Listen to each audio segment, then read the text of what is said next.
Madan Lal Dhingra was an Indian revolutionary freedom fighter. While studying in England, he assassinated Sir William Hutt. Curzon Wyllie, a British official, hailed as one of the first acts of revolution in the Indian independence movement in the 20th century. Early life: Dhingra studied at Amritsar in MB Intermediate College until 1900 and then went to Lahore to study in Government College Lahore. In 1904 he led a student protest against the principal's order to have the college blazer made of cloth imported from England. He was thrown out of college. At that time he was student of Masters of Art.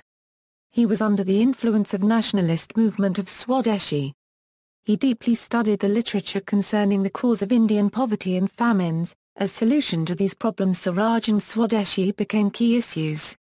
Then Dhingra had to work as a clerk at Kalka in a Tonga service being run to transport British families to Shimla, and as a factory labourer. Dhingra attempted to organise a union there, but was sacked.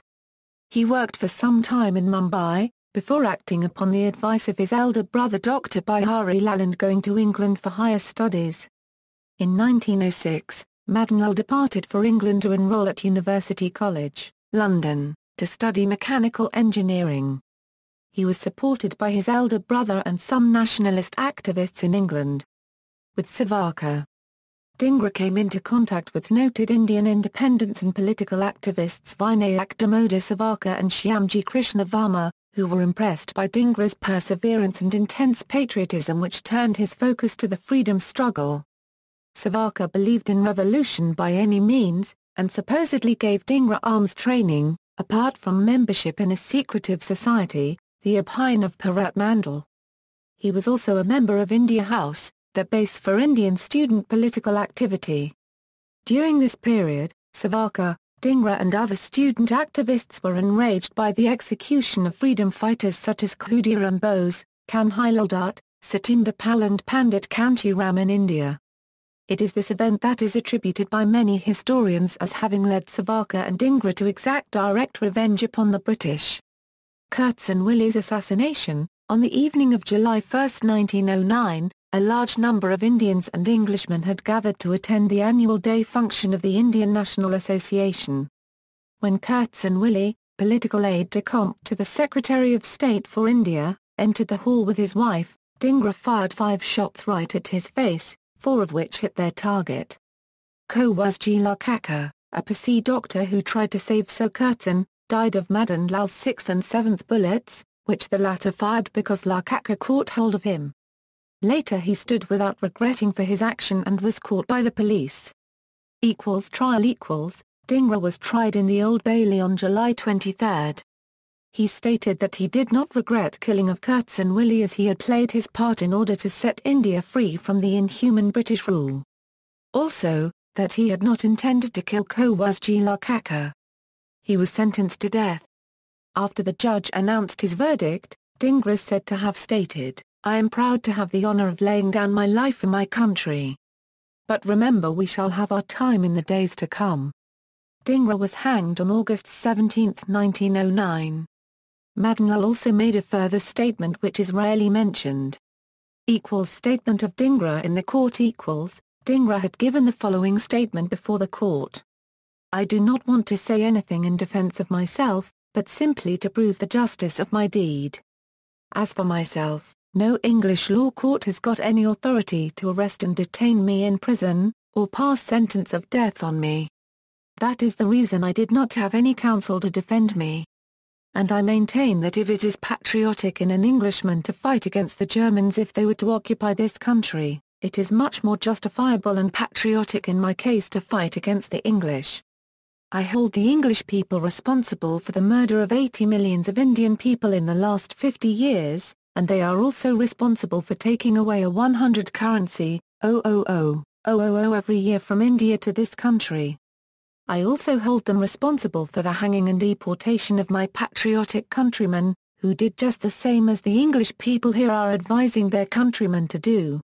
And the Englishman who goes out to India and gets, say, a 100 currency a month, that simply means that he passes a sentence of death on 1,000 of my poor countrymen, because these 1,000 people could easily live on this a 100 currency, which the Englishman spends mostly on his frivolities and pleasures. Just as the Germans have no right to occupy this country, so the English people have no right to occupy India, and it is perfectly justifiable on our part to kill the Englishman who is polluting our sacred land. I am surprised at the terrible hypocrisy, the farce, and the mockery of the English people. They pose as the champions of oppressed humanity the peoples of the Congo and the people of Russia when there is terrible oppression and horrible atrocities committed in India. For example, the killing of 2 million of people every year and the outraging of our women. In case this country is occupied by Germans, and the Englishman, not bearing to see the Germans walking with the insolence of conquerors in the streets of London, goes and kills 1 or 2 Germans, and that Englishman is held as a patriot by the people of this country, then certainly I am prepared to work for the emancipation of my motherland. Whatever else I have to say is in the paper before the court. I make this statement, not because I wish to plead for mercy or anything of that kind. I wish that English people should sentence me to death, for in that case the vengeance of my countrymen will be all the more keen. I put forward this statement to show the justice of my cause to the outside world, and especially to our sympathizers in America and Germany. I have told you over and over again that I do not acknowledge the authority of the court. You can do whatever you like. I do not mind at all. You can pass sentence of death on me. I do not care. You white people are all powerful now, but, remember, it shall have our turn in the time to come, when we can do what we like. Verdict of court.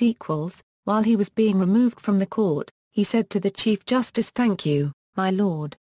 I don't care. I am proud to have the honor of laying down my life for the cause of my motherland." Reactions. Guy Aldred, the printer of the Indian Sociologist, was sentenced to 12 months hard labor. The August issue of the Indian Sociologist had carried a story sympathetic to Dhingra. Dhingra's actions also inspired some in the Irish, who were fighting their own struggle at the time. Some modern historians claim that the trial was grossly unfair and biased. Dhingra was not given a defense counsel, and the entire process was completed in a single day. Some legal experts claimed that it was not the business of the court at the time to decide the time and location of execution. Gandhiji condemned Dhingra's actions. To quote, "It is being said in defense of Sir Curzon Wyllie unregistered trademark assassination that just as the British would kill every German if Germany invaded Britain, so too it is the right of any Indian to kill any Englishman. The analogy is fallacious. If the Germans were to invade Britain, the British would kill only the invaders. They would not kill every German whom they met, they would not kill an unsuspecting German, or Germans who are guests. Even should the British leave in consequence of such murderous acts, who will rule in their place? Is the Englishman bad because he is an Englishman? Is it that everyone with an Indian skin is good? If that is so, there should be no angry protest against oppression by Indian princes. India can gain nothing from the rule of murderers no matter whether they are black or white. Under such a rule, India will be utterly ruined and laid waste." After Dhingra went to the gallows, The Times, London wrote an editorial titled "Conviction of Dhingra." The editorial said, "The nonchalance displayed by the assassin was of a character, which is happily unusual in such trials in this country. He asked no questions. He maintained a defiance of studied indifference. He walked smiling from the dock." Last words from gallows. The following are said to be Madan Lal Dhingra's last words, just before he died at the gallows. "I believe that a nation held down by foreign bayonets is in a perpetual state of war. Since open battle is rendered impossible to a disarmed race, I attacked by surprise. Since guns were denied to me, I drew forth my pistol and fired. Poor in wealth and intellect, a son like myself has nothing else to offer to the mother but his own blood. And so I have sacrificed the same on her altar.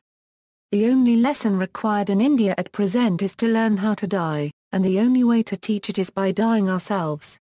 My only prayer to God is that I may be reborn of the same mother and I may re-die in the same sacred cause till the cause is successful." Ban Matram. Remembrance. At the time, Dhingra's body was denied Hindu rights and was buried by British authorities. His family having disowned him, the authorities refused to turn over the body to Savarkar. Dhingra's body was accidentally found while authorities searched for the remains of Shahid Udham Singh, and repatriated to India on December 13, 1976.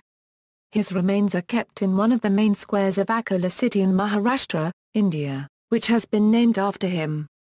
Dhingra is widely remembered in India today, and was an inspiration at the time to revolutionaries like Bhagat Singh and Chandrasekhar Azad, and there is a demand to convert his ancestral home into a museum.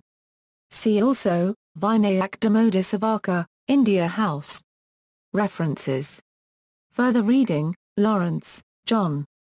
A History of Capital Punishment, London, Sampson Low, Marston, and Co. Warwick, Malwinder Singh and Kuldip Pai. Tryst with Martyrdom, Trial of Madan Lal Dhingra, Chandigarh, Unistar, ISBN 81-86898-72-7. External links, The Trial of Madan Lal Dhingra. The Proceedings of the Old Bailey, 1674–1913. Old Bailey Online.